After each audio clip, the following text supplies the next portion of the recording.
This is precisely what President Trump did not want to hear. Another federal judge blocking another of his executive orders. Judge William H. Orrick blocking the administration tonight from taking away funds from sanctuary cities. The panel's back with me. Mark, I'm going to start with you. This is another blow to President Trump's immigration agenda tonight. Explain what happened. Well, a couple things. One is we saw this judge now out in California, Don, who said that the efforts by the federal government to penalize cities who are sanctuary cities by withholding federal money for them did say it was unconstitutional, but he did say that it was on the way to becoming unconstitutional, obviously paraphrasing. Basically said that these cities would be irreparably harmed if the federal government held this money back. So it was a very big win for these mayors and for these attorney generals and these city attorneys who believe that they should be not have to participate in rounding up folks who are here illegally. So a big win for them, a bad loss for Donald Trump when you couple it with all his other immigration. So, Gloria, take us to the White House. What did they say? Well, they didn't mince any words here. And tonight, Reince Priebus, the White House chief of staff, pointed out, of course, that this is the Ninth Circuit, which they don't like and say is completely liberal and will never rule in their favor. So Reince Priebus said, it's the Ninth Circuit going bananas. Bananas, yeah. That's pretty.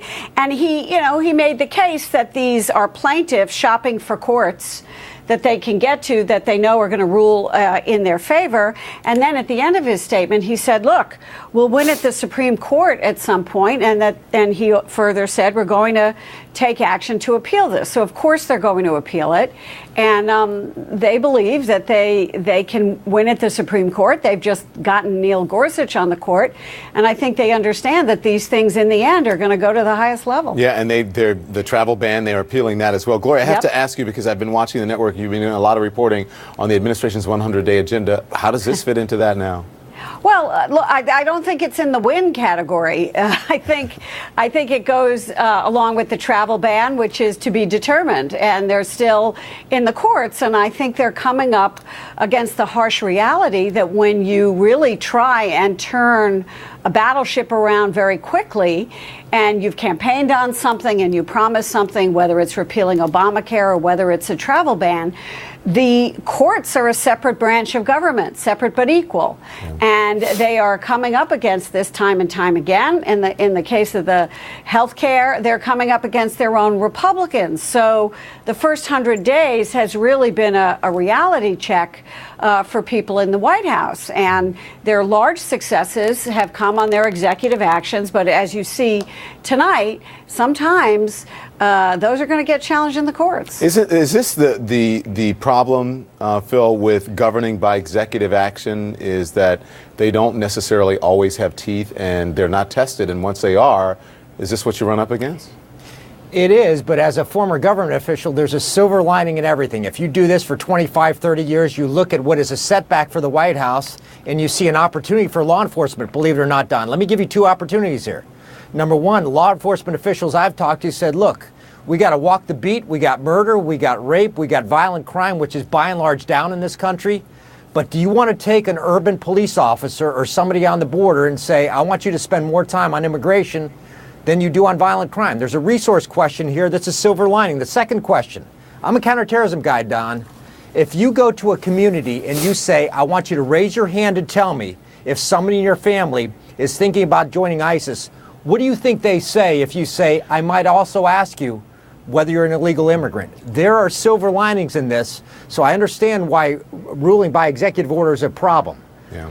But what the judge has done today is also an opportunity for law enforcement. Michael, I have to ask you then, in the ruling, the judge said, quote, if there was doubt about the scope of the order, the president and the attorney general have erased it with their public comments. Here's Attorney General Jeff Sessions just last month. Listen to this. Unfortunately, some states and cities have adopted policies designed to frustrate this enforcement of immigration laws. The Department of Justice will also take all lawful steps to claw back any funds awarded to a jurisdiction that willfully violates 1373. So, Michael, this isn't the first time a judge has used the administration's own words against them.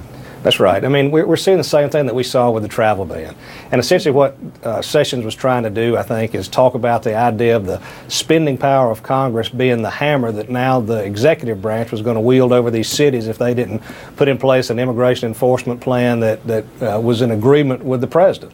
And that's just not appropriate. And the judge actually cited Justice Roberts. I will say this, too. I think one of the things that concerns me the most as we listen to the rhetoric is a total lack of respect for the judiciary, whether it be talking about this judge or the Ninth Circuit or the judges of the travel ban, or whether it was Jeff Sessions making some off-the-cuff remark about Hawaii and the judge out there and whether or not somebody on an island, I think he said, could control what happened in the United States. In the Pacific, yeah. Yeah, I think it's just it's gotten out of hand. But those words, just like the words during the campaign, and just like the sort of chest-bumping rhetoric that we've heard about immigration enforcement, those things are coming back to hurt the administration.